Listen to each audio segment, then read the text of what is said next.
So, let's get into this full moon, and this one is in Capricorn. So, the themes for Capricorn: discipline, responsibility, but through our hard work, and that's where the rewards are found. So, Capricorn is represented in two ways: the goat or the sea goat. I actually like the sea goat. I actually had years ago a necklace with the sea goat. It was stolen a long time ago, but I really loved that one. I like the depiction of the sea goat for Capricorn. So it's a mythical creature that's half fish, half goat, and so the tail part of it, resonates with water energy, and it understands the ebbs and the flows that brings. The goat part, however, is rooted not just in logic but in wisdom. So I kind of like that. So the sea goat, when it's operating at its highest self, it's able to take into consideration the emotion, the ebbs and flows, the depths and the highs of emotion, and the logical mind, and channel both of them into wisdom. I like that. I'd like to think that's me, but I don't know. So this full moon will be unlocking gifts for us by working with our emotions and our practical mind. And that's because although the full moon is in Capricorn, the sun is in Cancer.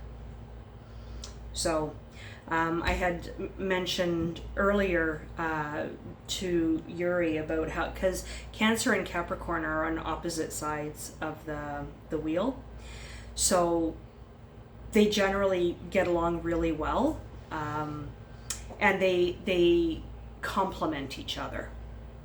So sort of like, the water and earth, they complement each other to make mud, so like they work together. So anyways, this full moon wants us to step up and take responsibility for our lives.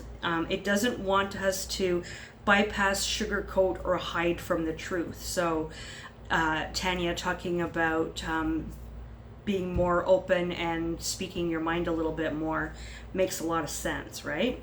So it wants us to own up to facts, to honor the truth of the emotions involved, and lead from a place of responsibility. So you may not be responsible for all of the past, but you are responsible for the next steps you choose to take. Keep this in mind, because with the full moon, that's where we want to write out the things that we want to release and burn. So keep this in the back of your mind. So Mars, the planet of action and energy, is also in a really favorable position with this moon, and it allows us to make significant progress forward. And then we have Saturn, which is ruled by Capricorn. It's all about law and order as well, and that is kind of like a running theme throughout this full moon, because it's in Capricorn, right? So we can use this energy to get organized when it comes to, like our bills, taxes, other business related issues. So the logical and the disciplined energy helps us get through this busy work, get it all sorted out, and get it all up to speed, which is really good. Saturn, our favorite, retrograde, is coming retrograde in a few days. So interestingly, it seems that issues from 6 months ago may come back to the surface now. And I find this, as I was reading through some of this, it kind of struck me. We started doing this 6 months ago. Like really focusing on working with the energies of the moon. And it's been 6 months, so it's actually kind of interesting that this comes up with synchronicities, right? How that's coming up here even. So Saturn is also the Lord of Karma, so we may find some karmic lessons coming up. And stuff from the last 6 months or so, from November actually, we're going to see some of those things come up, and we'll see how that kind of culminates karmically for us. And it's actually for our good, right? So we have to own up to any mistakes we make, or take responsibility for the things that we have to take responsibility for, like not just kind of shove it to the side, because that always comes back to kick you in the ass. Karma, right? So this full moon, with Mars is in Virgo. So we have the full moon, which is manifestation and achievement, which is Capricorn, and action, Mars, and productivity, Virgo. And you've got this really beautiful recipe to do almost anything. To build something real, and to do it from the ground up in a very methodical, logical, practical way that makes sense and isn't going to just kind of fall apart after. So I came across this little thing. I thought it was really cute. So Capricorn is a goat, and we all know that a goat is the greatest of all time. And it says it's not just because it's a mountain goat, like the symbolism, but it actually also produces goats. So it was talking about here, so Muhammad Ali, in boxing, he was a Capricorn. Tiger Woods, the goat of golfing, he's also a Capricorn. Usain Bolt, who's the goat of sprinting, he has Capricorn and Mars. So Mars is about movement and action. Michael Jordan, the goat of basketball, he has a Capricorn Venus. I'm not quite sure I have figured out how this Venus comes in here, but it's mentioned that he's got Capricorn in him as well. And Serena Williams has a goat as her midhaven, which I think is also very interesting too. So yeah, very interesting that there's some very, very famous people that have done some really good things. I think Martin Luther King is another one. He's also a Capricorn. Elvis Presley was a Capricorn. There's quite a few actually. I can't think of any more off the top of my head. If I do, as we go along, I'll mention them. But I found that very interesting. So we also have Neptune and Saturn in Aries. And remember, we were talking about some of these bigger planets, how they've got bigger things that they bring to the forefront. Like the larger issues, the longer things, the things that are really going to be affecting us now. All these planets are changing. We kind of talked about this before, and we're going to come to later on. We're going to be talking about Uranus, because Uranus just made a change too. So we've got all the outer planets. Saturn, Uranus, Neptune, and Pluto have all made changes. And it's just, and I think everyone can see that there's a lot of changes going on in the world today, and there's a lot of things that are kind of being really dismantled. And I equate a lot of what's happening with the Tower card in tarot. So the Tower card is about, kind of being kicked in the back of the knees, or having the rug pulled out from underneath you, like just something crumbles, the structure crumbles, but it's actually for the good. At the end of the day, it's for the good, because a lot of times things happen and they're really blessings in disguise. And that's kind of what we're going through right now. It's just that right at this moment, it's really hard to see where some of these blessings are, because everything is so chaotic with a lot of things in the world. So that's something to keep in mind as well. So the signs that are most affected by this moon, we've got the Capricorn and Cancer again, and Aries and Libra. And I think they were the ones affected by the new moon as well, if I remember right. Those were the 4 signs. So there's a feeling that we have to let go of something that's now outdated, or something that's become brittle or hardened by time or decaying. And again, Capricorn represents a lot of like law, old style institutions, the governments and stuff like that. And I think we can see this with the governments as well right now. So the Capricorn, Cancer, Aries, and Libra might feel like they need to move on from commitments they made that no longer resonate with who they are today. And you kind of mentioned this earlier as well, that you're kind of finding the people that you're resonating with now and the things that are resonating with you. So it might feel odd to move away from some of these things, but we're either going to be owning up to this, like to the responsibilities of some of these changes, or we're going to be letting stuff go. So those 4 signs are the ones that are going to be feeling it the most. So I also found a little blurb on each of the signs and how this moon is going to be affecting them. So I'm just going to go through these kind of quickly so you can listen in later, or if there's somebody else listening and wants to know how their sign is going to be affected, that's in this part here. So with Aries, the full moon congratulates your 10th house of success, legacy, and vocation. The past 6 months have been a whirlwind. Multiple opportunities to advance at work and in your personal life have driven you to do the most. Nobody else can handle the workload that you have shouldered for so long.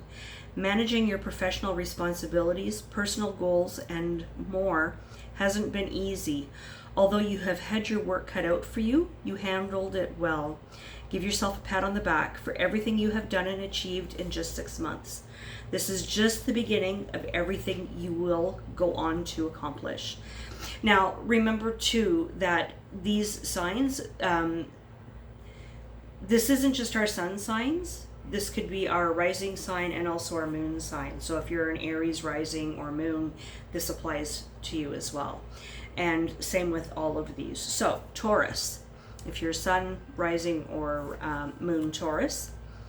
So give thanks to your teachers when the full moon in Capricorn wisens your 9th house of higher education, belief systems, and journeying. You may have actual teachers who have been a large part of your life these past 6 months. Think about the coaches, professors, and gurus who have shaped your worldview. Each individual has encouraged you to think outside the box. Going beyond your mental and intellectual comfort zones hasn't always been easy. Reflect on how much your perspective has changed. Gemini, just be yourself. Release your inhibitions once the full moon in Capricorn finishes a cycle in your 8th house of personal suffering, occult, and taboo. Your 6-month lunar cycle has been arguably painful. Emotional wounds have resurfaced, demanding your attention and care. You could have tried to push this energy aside if you weren't ready to deal with your fears, insecurities, and traumas.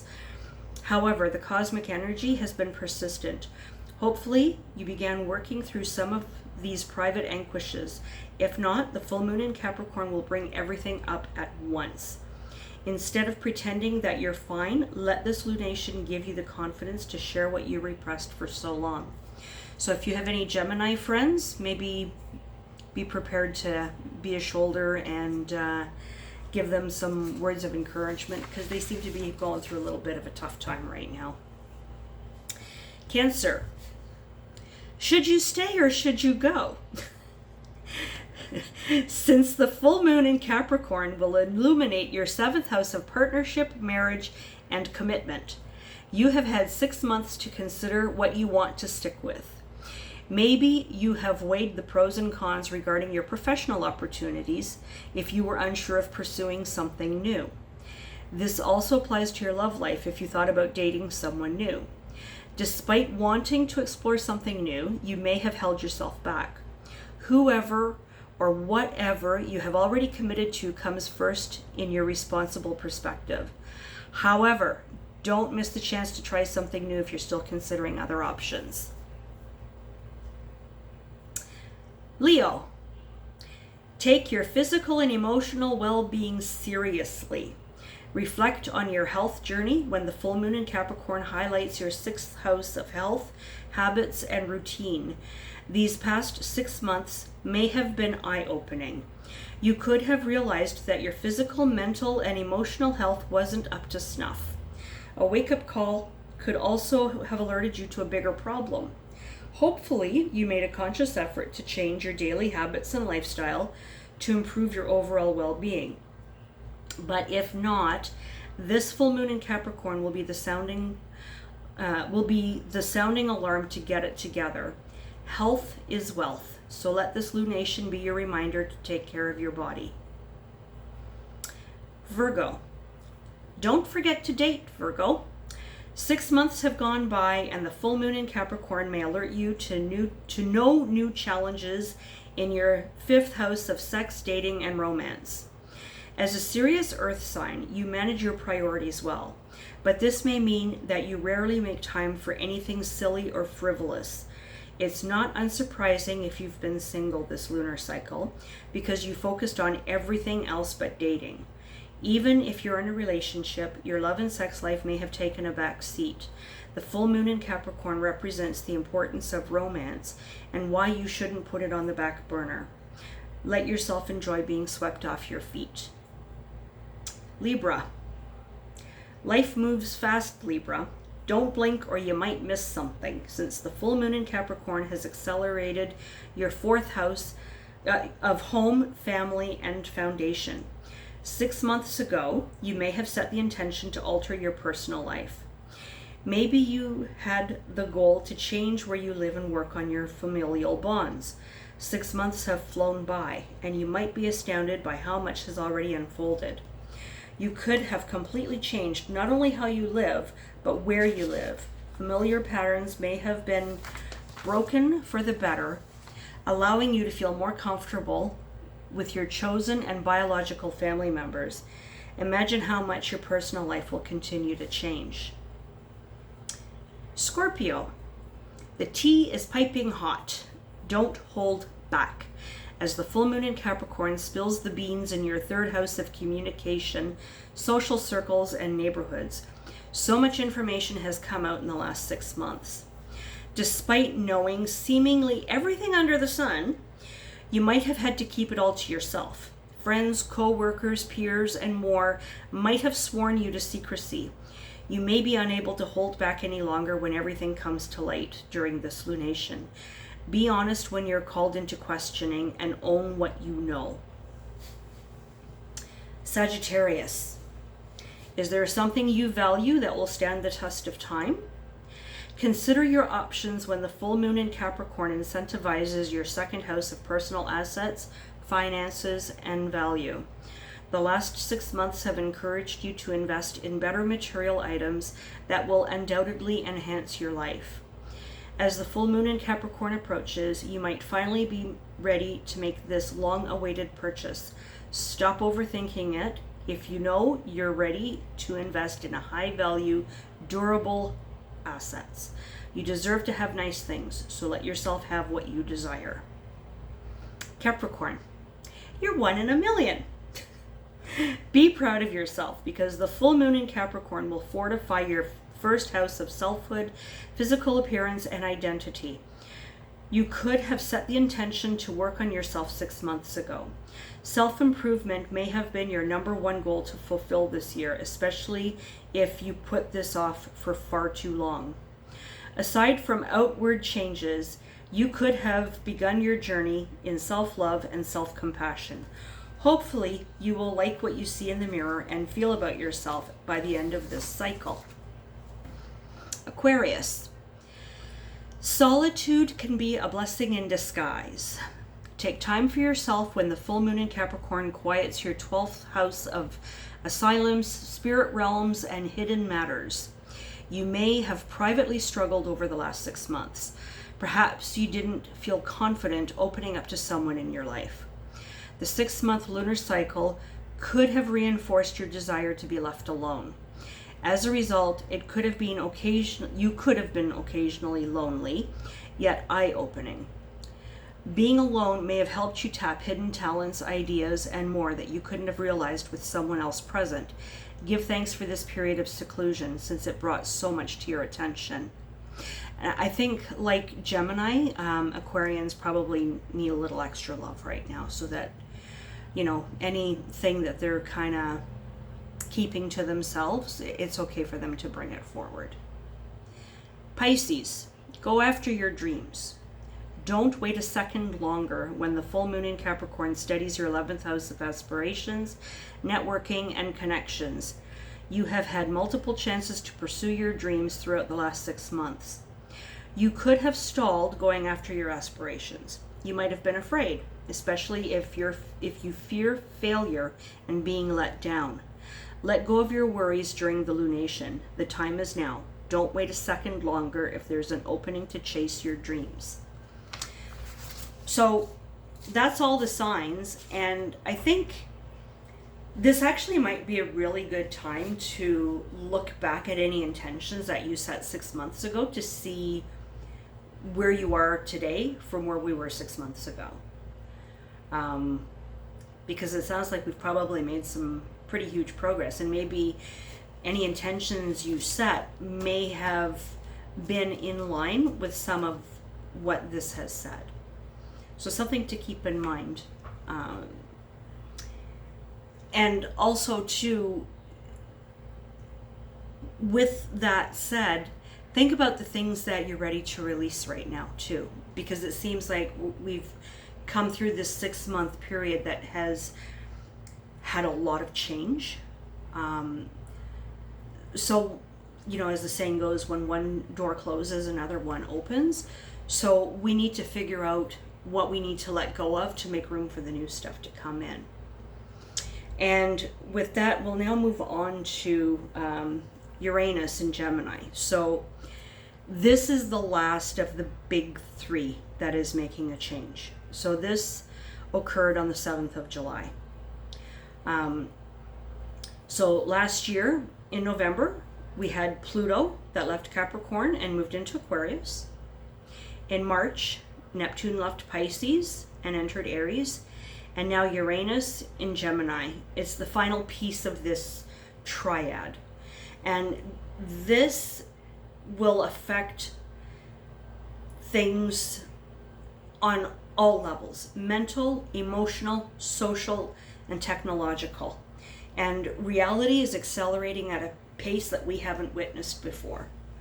I think everyone can see this, even with just what's going on in the world. Things are just changing so quickly and moving along so quickly. I was listening to the news this morning, and they were talking about how the scientists had discovered that, I think it was last night, that we had the shortest day, the shortest July 9th ever on record, because of the way the Earth spins. It was actually like 1 millisecond shorter than usual. So, that's not much to us, but from an astrophysics perspective, it's huge. It's a big thing. So when people say time is speeding up, it actually is. It actually truly is astrophysically. So I think that's actually very interesting. Another synchronicity that I came across today. So in February of 2026, we're going to have another big bang, because we're going to have Neptune and Saturn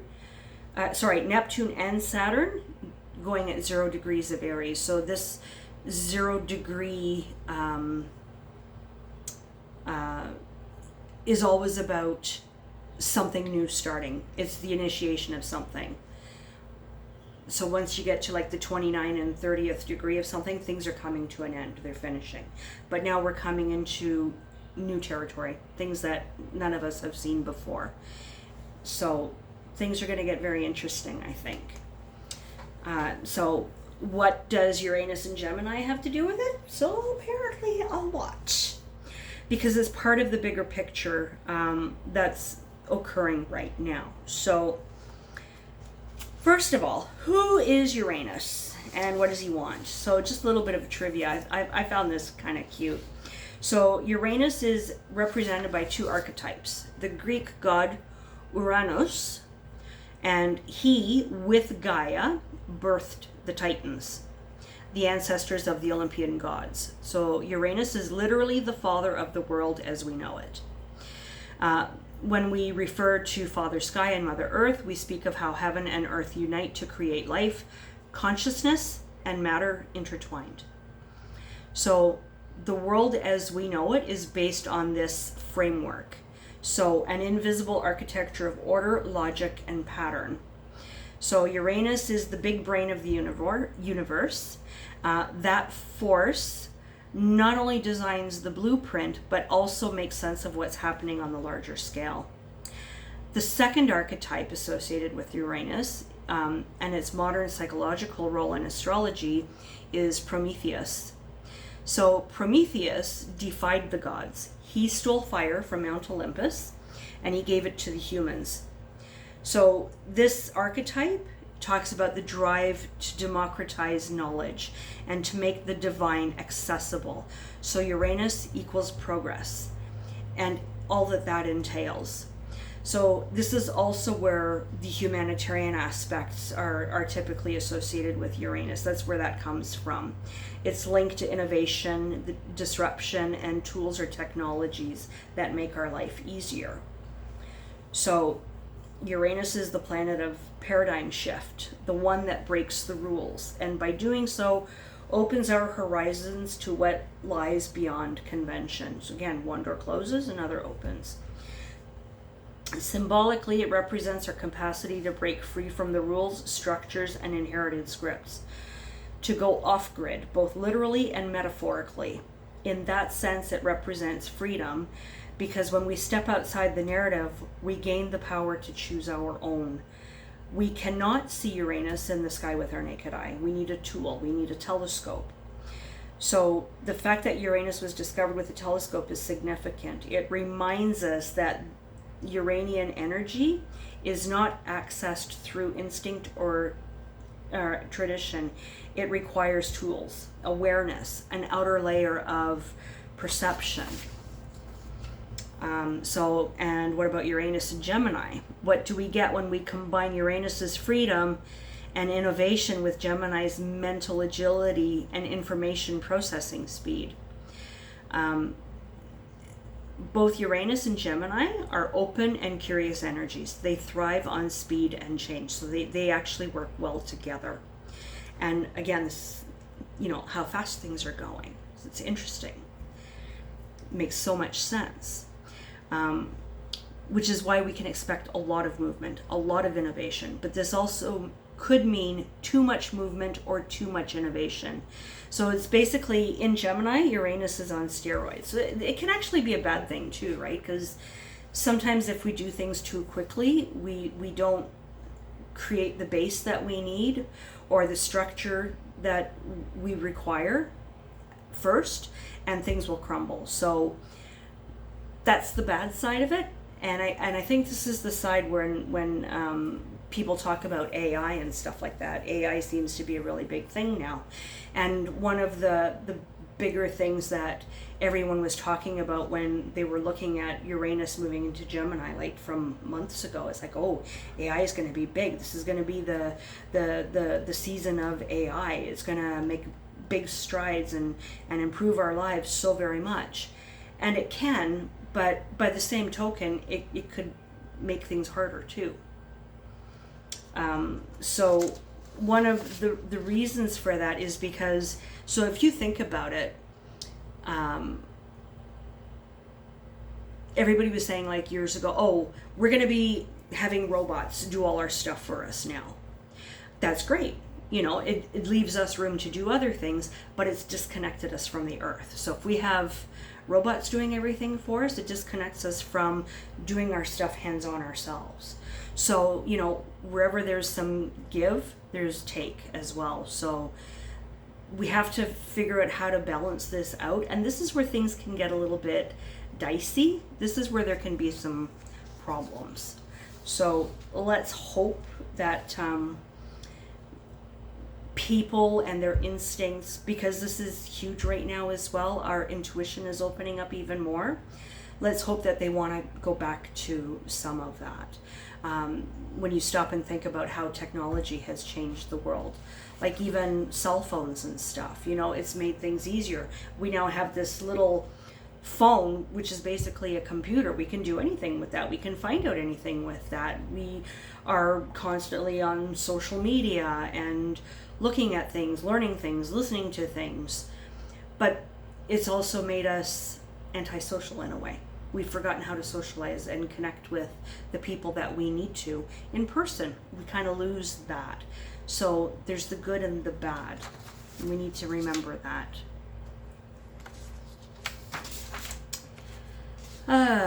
So the outer planets, Uranus, Neptune, and Pluto, they operate behind the scenes and they shape events on a larger scale.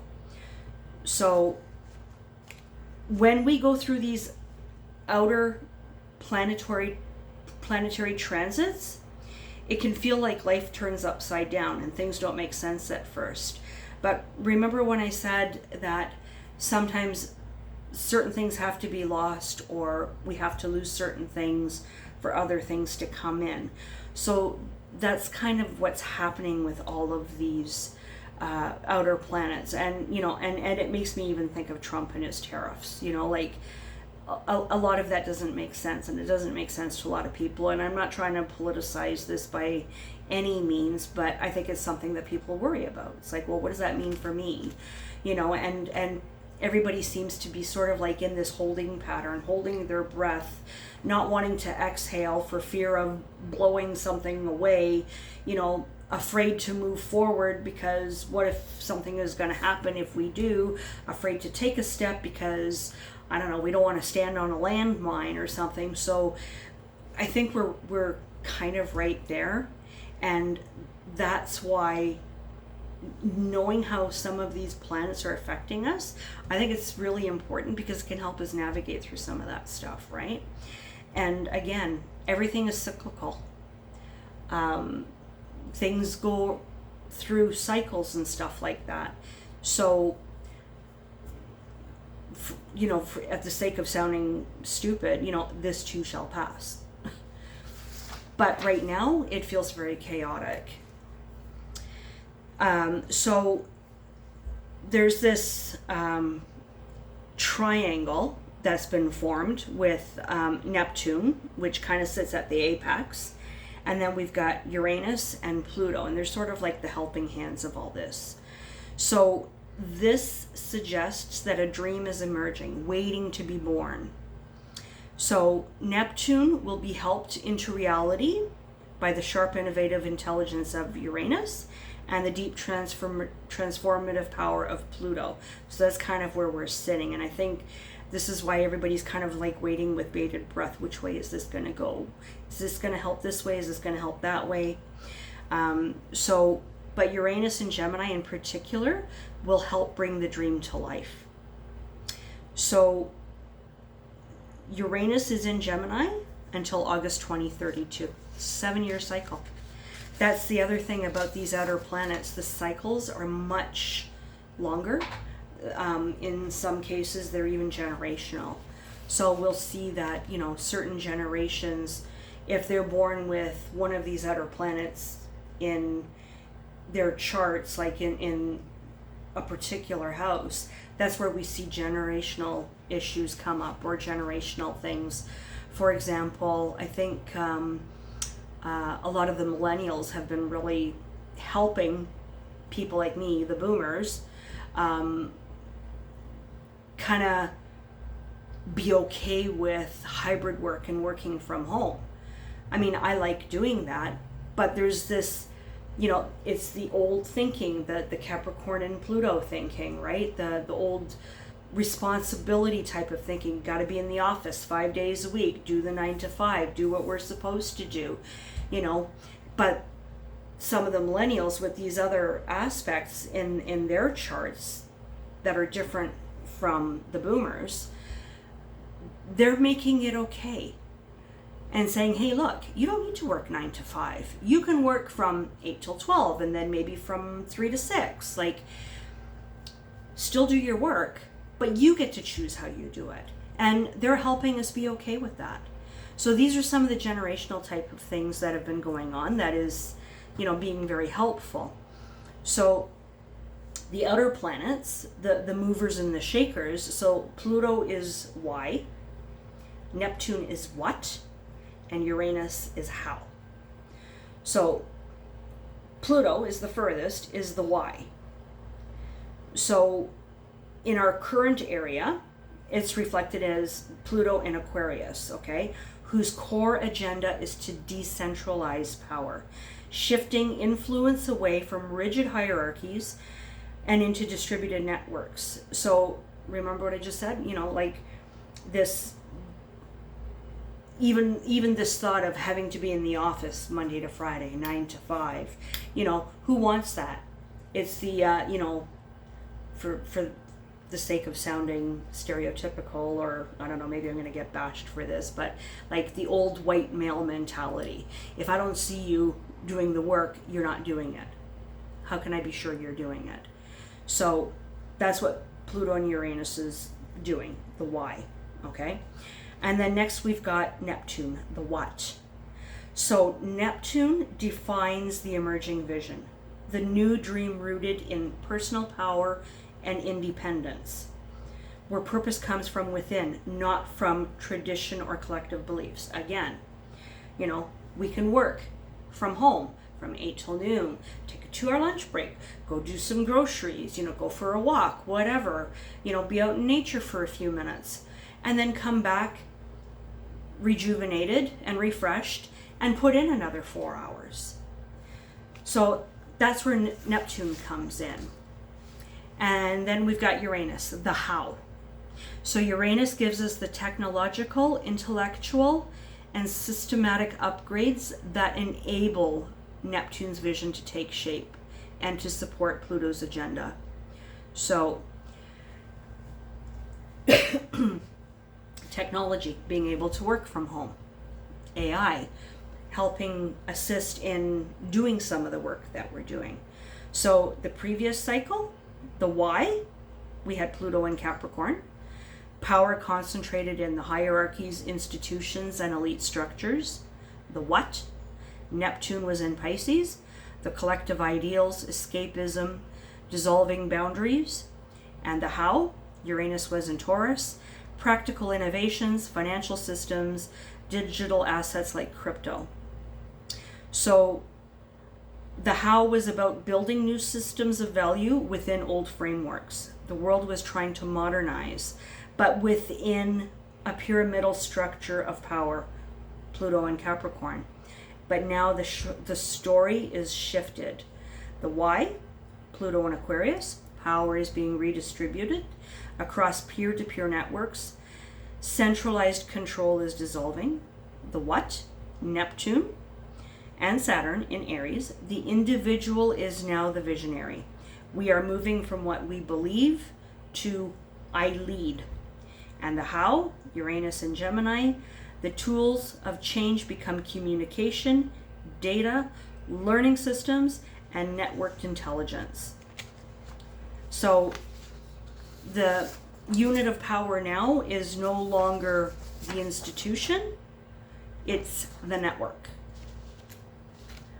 So what once felt like the dominant theme in our lives are going to begin to fade. And again, think about what we need to release. And the new stuff will start coming into focus. So we're now being asked to open our minds and welcome the ideas, experiences, and possibilities that we haven't considered before. So the big three planets, having made their shift, Things are changing. They're changing fast. They're changing big, and in ways that we don't necessarily expect. So it's going to be difficult for some people. But at the end of the day, the only constant in life is change. And if we remember that, then hopefully we can move forward, embrace that change, and go with it. Go with that flow. It's the Sun in Cancer. And with the Capricorn, let's do it logically, responsibly, in a disciplined way, and we're good. And that's that. This was another big one. I didn't expect this when I first started looking at it. Didn't expect it at all. But I think we need to reflect on what the last 6 months have brought for us, and that might help us figure out what we need to let go of so that we can move forward.